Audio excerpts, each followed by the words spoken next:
Bonjour, Thomas, ZW France. Donc, je vais vous présenter aujourd'hui une vidéo qui va concerner le module ArcGIS.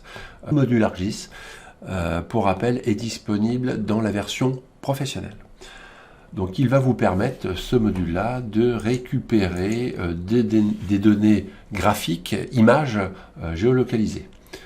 Nous allons, dans un premier temps, récupérer depuis le cadastre une zone qui nous intéresse pour travailler. Donc, je vous avais précédemment montré dans une précédente vidéo qu'on pouvait récupérer non pas du cadastre en format PDF, mais au format DXF. Donc, c'est ce que nous allons faire ici. Donc, il vous suffit pour ça de taper cadastre DXF et vous allez tomber sur le site du plan cadastral informatisé. Donc, pour information, sur cette partie-là, nous allons pouvoir récupérer des fichiers DXF avec des données en Lambert 93 ou en Lambert CC 9 zones. Hein. Vous les voyez ici, DXF ici. Donc, si vous descendez plus bas, vous vous apercevez que ces données-là sont très souvent mises à jour. Vous voyez, les dernières dates du mois d'avril, donc tous les 3 mois, c'est mis à jour. Donc, si vous descendez tout en bas de cette page, regardez, vous avez à votre disposition la possibilité de télécharger un département entier ou une commune avec son code INSEE pour travailler. Donc nous allons récupérer des données graphiques de la commune de Basse-Goulaine. Allons-y. Donc vous tapez votre nom de commune. Voilà. Et à ce moment-là, il va vous proposer deux choses, vous voyez, le PCI vecteur ou PCI image. Donc, ce qui va nous intéresser ici, c'est les PCI vecteurs. Et justement, voilà, vous avez la possibilité de les récupérer en DXF Lambert, mais ce qui va nous intéresser, c'est du DXF CC, avec la zone. Vous le savez, la zone de la France est découpée en plusieurs parties. La région nantaise, dont fait partie Basse-Goulaine, et dans le CC 47, on va en parler tout à l'heure. Donc, je vais cliquer ici. Et à ce moment-là, je vais pouvoir télécharger la commune entière. Elle est téléchargée dans un fichier zip. À ce moment-là, on va fermer ça. Hein. On ferme à ce niveau-là. Et on va retourner ici dans le téléchargement où j'ai justement mon fichier DXF. Donc je vais venir le copier. Je vais venir le mettre bien au chaud dans un dossier bien contrôlé. Là, je l'ai appelé dans mon dossier de travail Work BG comme Basse-Goulaine. Je viens coller ici ce fichier zip. Donc, un peu plus bas, nous vous avons mis deux utilitaires. Un utilitaire qui va vous permettre d'extraire automatiquement, dézipper automatiquement toutes les données qui sont dans ce fichier zip pour récupérer les fichiers DXF. Et ensuite, ces fichiers DXF, avec le DW convecteur, vont vous permettre de les convertir automatiquement par lot au format DWG. Donc si vous n'avez rien pour décompresser, on vous a mis à disposition 7-Zip. Donc ici, une fois que vous l'installez, il vous suffit de faire un clic droit et avec le 7-Zip, de l'extraire ici. À ce moment-là, voilà, vous constatez qu'il a décompressé les données dans un dossier qui a le code INSEE de la commune et donc il contient plein de fichiers zippés. Et justement, c'est là où intervient l'IGN extraction.bat. Vous allez double-cliquer dessus et il va faire automatiquement le boulot. Vous l'apercevez ici. Automatiquement, regardez ce qu'il a fait.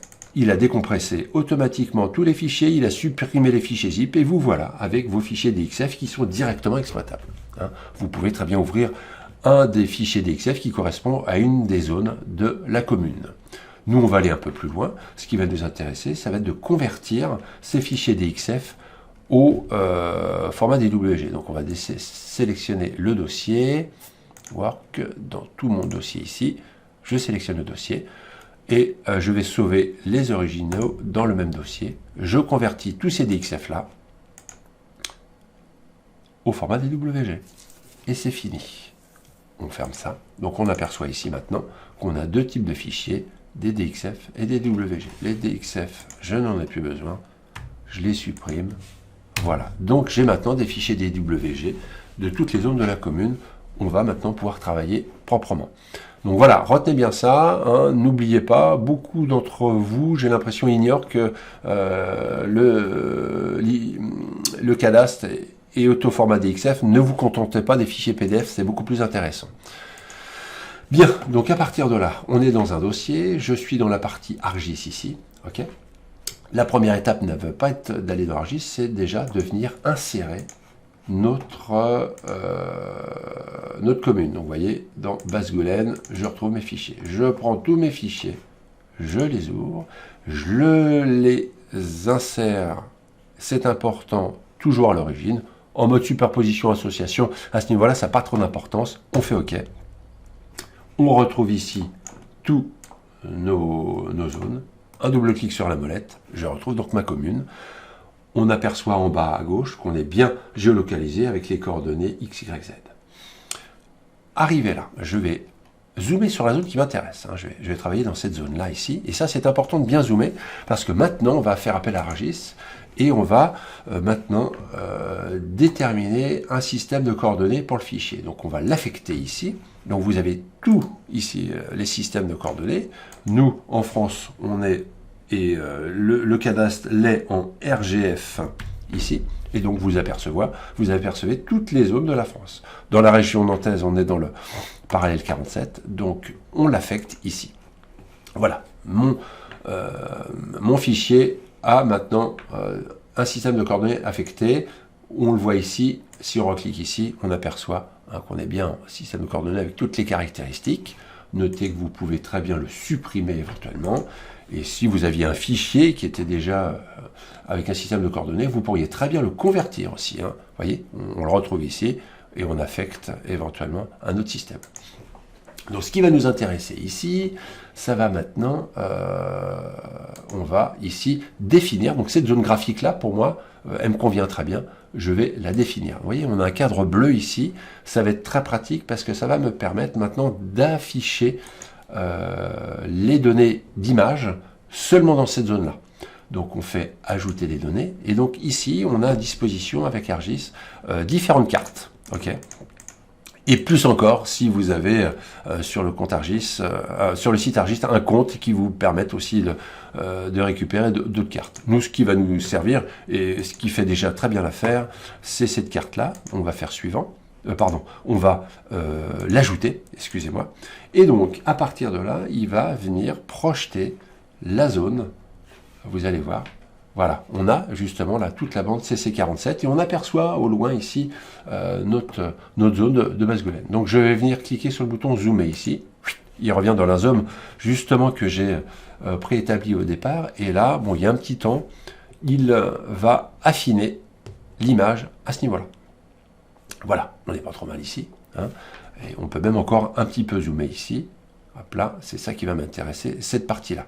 Donc en fonction de votre connexion, le temps d'affinement de la zone peut être plus ou moins long. Vous voyez, tac, on a un affinement ici qui est tout à fait correct. Donc à partir de là, ici, on a un bouton contenu qui va me permettre de voir en fait tout ce qu'il y a là-dedans, en fait, et puis les différents taux de résolution. Moi, ce qui va m'intéresser surtout, c'est de cette partie-là. Ici, il y a un bouton qui est très intéressant. On va pouvoir en fait extraire juste cette zone-là en image. Donc si je descends ici, regardez, nous avons actuellement nos DWG et l'image de toute la zone 47. Et bien ici, vous allez voir que si je fais une extraction, je vais pouvoir en fait générer une image, ici.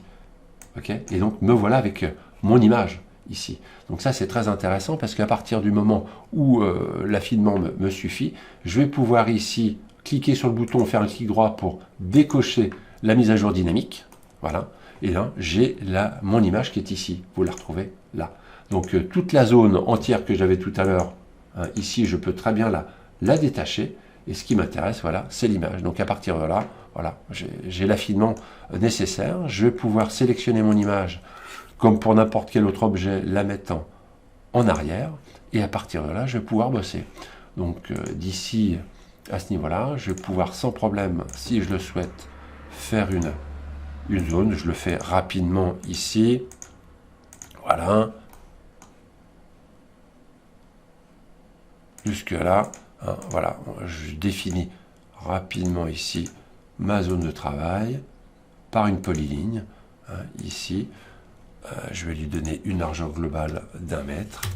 Voilà, je vais la mettre en couleur. Donc ça peut être très intéressant à ce niveau-là. Et de là, on va éventuellement faire une zone de hachure. Voilà, qu'on va mettre transparente ici.